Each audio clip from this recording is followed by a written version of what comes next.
जरा सोचिए, एक छोटा सा यूरोपीय देश दुनिया की सबसे बड़ी सुपर पावर अमेरिका को रोकने के लिए एक बर्फीले द्वीप पर अपनी सेना भेज रहा है। सुनने में किसी हॉलीवुड फिल्म की कहानी लगती है ना? बिल्कुल। लेकिन ये आज की हकीकत है और ये सब हो रहा है ग्रीनलैंड को लेकर। हाँ। और ये कोई मतलब आम बात नहीं है। ये एक ऐसी सिचुएशन है जो शायद दशकों में नहीं देखी गई, जहां नाटो के सहयोगी देश, जो कागज पर तो दोस्त हैं, जी। वो एक दूसरे के खिलाफ इस तरह की स्ट्रैटेजिक चालें चल रहे हैं। ये सिर्फ एक जमीन के टुकड़े का मामला नहीं है, ये बहुत गहरा होता जा रहा है। बिल्कुल। कहानी ये है कि अमेरिकी प्रशासन ने तो खुलकर कह दिया है कि वो ग्रीनलैंड को खरीदना चाहता है। हाँ। और इस पर अमेरिका, डेनमार्क और ग्रीनलैंड के बीच जो बातचीत चल रही थी, वो पूरी तरह से फेल हो गई है। और अब फ्रांस, जर्मनी और ब्रिटेन जैसे बड़े यूरोपीय देश अपनी छोटी छोटी सैनिक टुकड़ियां ग्रीनलैंड भेज रहे हैं। तो आज हम इसी उलझी हुई गुत्थी को सुलझाने की कोशिश करेंगे। ये गए स्रोतों के आधार पर हम इस टकराव के पीछे की सैन्य, आर्थिक और राजनीतिक वजहों की तह तक जाएंगे। ठीक है, तो सबसे पहले इसी कदम से शुरू करते हैं जो सबसे अजीब लगता है। यूरोपीय देशों की सेना ग्रीनलैंड पहुंच रही है। लेकिन जैसा कि हमारे स्रोत बताते हैं, ये कोई बहुत बड़ी सेना नहीं है। कोई देश 10 सैनिक भेज रहा है तो कोई 15 या 20। हाँ, बहुत छोटी टुकड़ियां हैं। सच कहूं तो ये किसी सुपर पावर को डराने के लिए काफी तो नहीं लगता। तो क्या ये सिर्फ एक प्रतीकात्मक कदम है जिसका कोई असर नहीं होगा, या इसके पीछे कोई असली ताकत है? आपका सवाल बिल्कुल सही है। ये सैन्य शक्ति का प्रदर्शन है ही नहीं। अच्छा। इसे ऐसे समझिए कि ये शतरंज के खेल में एक छोटा सा प्यादा आगे बढ़ाने जैसा है, लेकिन इसका संदेश बहुत बड़ा है। मतलब सिंबॉलिक है। हाँ, और ये कदम ठीक तब उठाया गया जब अमेरिका, डेनमार्क और ग्रीनलैंड के बीच डिप्लोमैटिक बातचीत पूरी तरह से बंद हो गई। तो ये एक तरह से कूटनीति के फेल होने पर उठाया गया अगला कदम है। लेकिन ये जंग का ऐलान बिल्कुल नहीं है। तो फिर यूरोप दुनिया को क्या बता रहा है और असल में संदेश किसको दिया जा रहा है? देखिए, आधिकारिक तौर पर यानी कैमरे के सामने यूरोप कहता है कि ये एक नियमित सुरक्षा सहयोग है। ओके। हम आर्कटिक के लिए तैयारी कर रहे हैं और हम डैनिश संप्रभुता का समर्थन कर रहे हैं। वो ये भी कह रहे हैं कि ये सब चीन और रूस के बढ़ते प्रभाव को रोकने के लिए है। बिल्कुल, लेकिन यहाँ दिलचस्प बात यह है कि इसका असली निशाना रूस या चीन नहीं, बल्कि अमेरिका है। तो ये एक तरह का डबल स्पीक है, मतलब कह कुछ रहे हैं और मतलब कुछ और है। बिल्कुल। असली संदेश वॉशिंगटन को लिया जा रहा है और संदेश साफ है, आप एक तरफा तरीके से यहाँ के समीकरण नहीं बदल सकते। ये एक पॉलिटिकल सिग्नल है कि ग्रीनलैंड का भविष्य अमेरिका की मर्जी से नहीं, बल्कि वहां रहने वाले लोगों की मर्जी से तय होगा। एकदम सही। साथ ही ये नाटो के भीतर शक्ति संतुलन बनाने की भी एक कोशिश है। यूरोप ये पक्का करना चाहता है कि आर्कटिक की नीति सिर्फ अमेरिका के हिसाब से ना चले। इसे ऐसे समझे, जैसे कोई आपके घर को खरीदना चाहे और जब आप मना कर दें तो आपके दोस्त आकर आपके लॉन में कैंप लगा लें। हाँ हाँ, बिल्कुल सही उदाहरण है। वे हमला नहीं कर रहे, बस ये जता रहे हैं कि ये घर अकेला नहीं है। बिल्कुल, कि इस घर के साथ हम भी खड़े हैं। मैं समझती हूँ, लेकिन स्रोतों में एक और नजरिया भी है। क्या? कुछ विश्लेषकों का तर्क है कि यूरोप का ये कदम अमेरिका को रोकने के लिए उतना नहीं है जितना खुद को इस खेल में रेलेवेंट बनाए रखने के लिए है। अच्छा। कि अगर वे आज कुछ नहीं करते तो आर्कटिक का भविष्य सिर्फ वॉशिंगटन और मॉस्को में बैठकर तय हो जाएगा और यूरोप देखता रह जाएगा। ये भी एक बहुत महत्वपूर्ण पहलू है। इसे डिटरेंस बाय एंटेंगलमेंट कहते हैं। उलझाकर रोकना। हाँ, उलझाकर रोकना। यूरोप जानता है कि वो अमेरिका से सैन्य रूप से नहीं लड़ सकता, लेकिन अगर फ्रांस, जर्मनी, ब्रिटेन के सैनिक वहां मौजूद होंगे तो अमेरिका के लिए कोई भी एक तरफा सैन्य या राजनीतिक कदम उठाना बहुत मुश्किल हो जाएगा। उसे अपने 3 सबसे बड़े सहयोगियों के खिलाफ जाना होगा। तो ये अमेरिका के हाथ बांधने की एक बहुत ही चतुर कूटनीतिक चाल है। बहुत चतुर। तो ये एक बहुत ही हाई स्टेक्स शतरंज का खेल है। लेकिन सवाल ये है कि ये खेल इस बर्फीले द्वीप पर ही क्यों खेला जा रहा है? आखिर इस द्वीप में ऐसा क्या है जो इसे इतना कीमती बनाता है? यहीं से ये कहानी और दिलचस्प हो जाती है। सबसे पहले इसकी राजनीतिक स्थिति समझिए। ठीक है। ग्रीनलैंड तकनीकी रूप से डेनमार्क का हिस्सा है, लेकिन ये एक स्वशासित क्षेत्र है। मतलब अपनी सरकार, अपनी संसद। जी, वहाँ की अपनी संसद है, अपने प्रधानमंत्री हैं जो घर के सारे मामले देखते हैं। लेकिन रक्षा और विदेश नीति डेनमार्क संभालता है, वो भी ग्रीनलैंड से पूछकर। और सबसे जरूरी बात, ग्रीनलैंड के लोग आखिर में डेनमार्क से भी पूरी आजादी चाहते हैं। अच्छा। वो किसी भी बाहरी ताकत के नीचे नहीं रहना चाहते, चाहे वो डेनमार्क हो या अमेरिका। तो ये सिर्फ संसाधनों की बात नहीं है या सिर्फ सैन्य ठिकाने की। ऐसा लगता है कि कई सारी चीजें, बर्फ का पिघलना, नई टेक्नोलॉजी के लिए खनिजों की जरूरत और रूस चीन की बढ़ती ताकत, सब एक ही समय पर एक ही जगह पर टकरा रही हैं। बिल्कुल, और यही इसे इतना विस्फोटक बनाता है। ये एक परफेक्ट स्टॉर्म है। सोचिए, 20 साल पहले ये खनिज बर्फ के नीचे दबे थे और किसी को उनकी खास जरूरत नहीं थी। आर्कटिक में कोई समुद्री रास्ता नहीं था और रूस कमजोर था। सही बात है। आज बर्फ पिघल रही है, ठीक उसी समय जब दुनिया ग्रीन एनर्जी के लिए इन खनिजों की भूखी है, और आर्कटिक एक नया जियोपॉलिटिकल अखाड़ा बन गया है।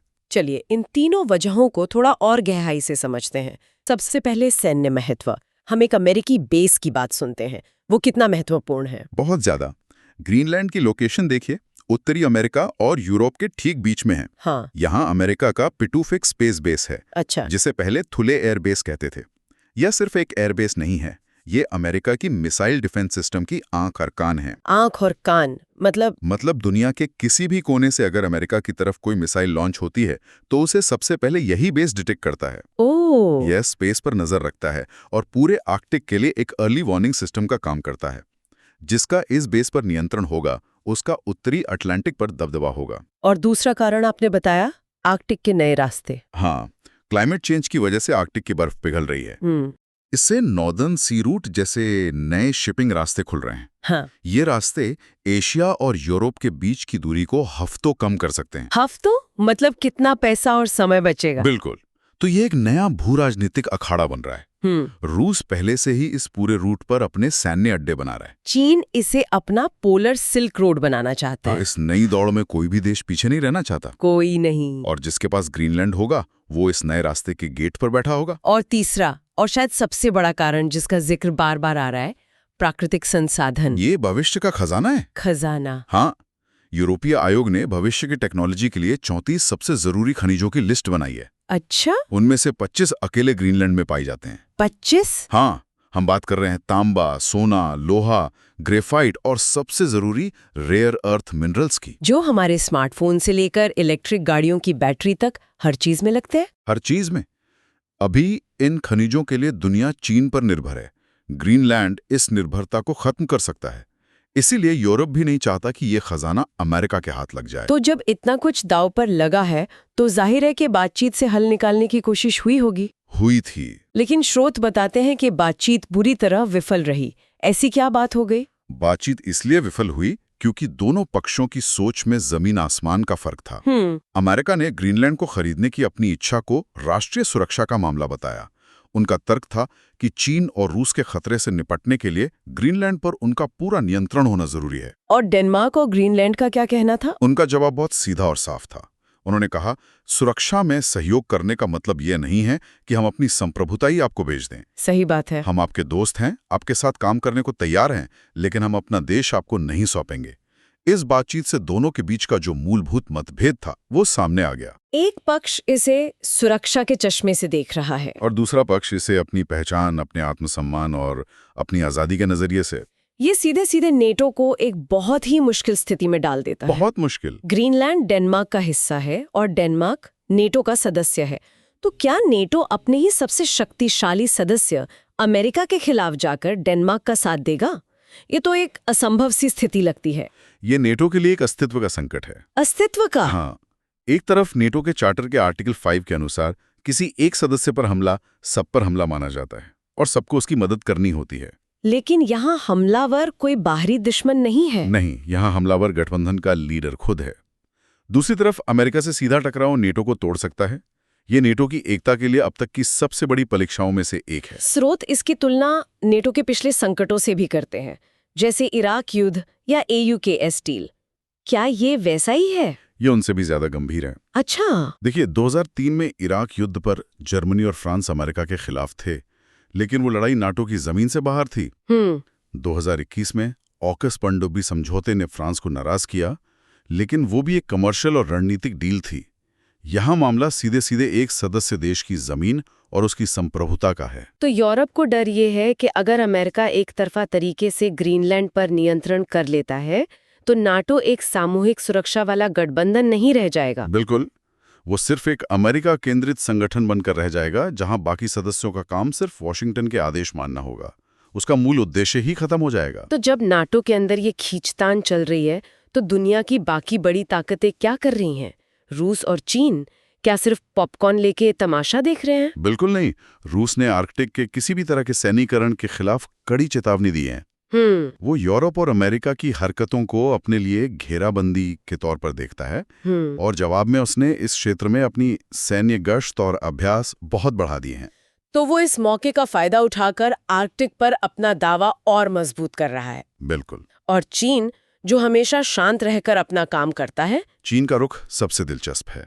वो आधिकारिक तौर पर तटस्थ है, हमेशा की तरह। हाँ, कहता है कि सभी पक्षों को शांति से बात करनी चाहिए, लेकिन पर्दे के पीछे उसकी नज़र सिर्फ और सिर्फ वहां के खनिजों और नए शिपिंग रूट पर है। उसे सिर्फ व्यापार और संसाधनों से मतलब है। तो वो चाहता है कि ये बड़ी शक्तियां आपस में उलझी रहें, ताकि उसे अपना आर्थिक प्रभाव बढ़ाने का और मौका मिल जाए। अगर अमेरिका और यूरोप लड़ते हैं तो हो सकता है ग्रीनलैंड मदद के लिए चीन की तरफ देखे। हमने वॉशिंगटन, ब्रुसेल्स, मॉस्को, बीजिंग की बात कर ली, लेकिन उन लोगों का क्या जो असल में वहां रहते हैं? ग्रीनलैंड के लोग क्या चाहते हैं? हाँ, ये इस कहानी का सबसे महत्वपूर्ण हिस्सा है। ग्रीनलैंड की जनता और वहां की सरकार दोनों ही किसी भी बाहरी प्रभुत्व या विलय का पुरजोर विरोध करते हैं। उनका अंतिम लक्ष्य डेनमार्क से भी पूर्ण स्वतंत्रता हासिल करना है। अच्छा। वे अपने भविष्य का फैसला खुद करना चाहते हैं, न कि कोपेनहेगन या वॉशिंगटन में बैठे नेता। उनके लिए ये जमीन का टुकड़ा नहीं, उनका घर है, उनकी पहचान है। तो अंत में अगर हम इस पूरी तस्वीर को देखें तो इसके वैश्विक प्रभाव क्या हैं? ये सिर्फ एक द्वीप की कहानी क्यों नहीं है? इसके वैश्विक दांव बहुत बड़े हैं। पहला, ये अंतर्राष्ट्रीय कानून बनाम जिसकी लाठी उसकी भैंस की राजनीति की परीक्षा है। क्या अंतर्राष्ट्रीय नियम और कानून किसी महाशक्ति की इच्छा के सामने टिक सकते हैं? यही सवाल है। अगर अमेरिका अपनी मर्जी से ऐसा कर सकता है तो फिर नियमों का मतलब ही क्या रह जाएगा? स्रोत में एक बहुत ही गंभीर तुलना की गई है जो वाकई सोचने पर मजबूर करती है। हाँ, और ये बहुत महत्वपूर्ण है। स्रोत इस बात को सीधे सीधे ताइवान से जोड़ते हैं। ओह। वे कहते हैं कि अगर अमेरिका अंतर्राष्ट्रीय नियमों को ताक पर रखकर ग्रीनलैंड के साथ ऐसा करता है तो कल चीन को ताइवान के साथ वैसा ही करने से कौन रोकेगा? ये एक बहुत ही खतरनाक मिसाल कायम करेगा। बिल्कुल, जहां बड़ी शक्तियां छोटे देशों पर अपनी मर्जी थोप सकती हैं। और इसका पर्यावरण पर भी एक बड़ा असर पड़ेगा। निश्चित रूप से।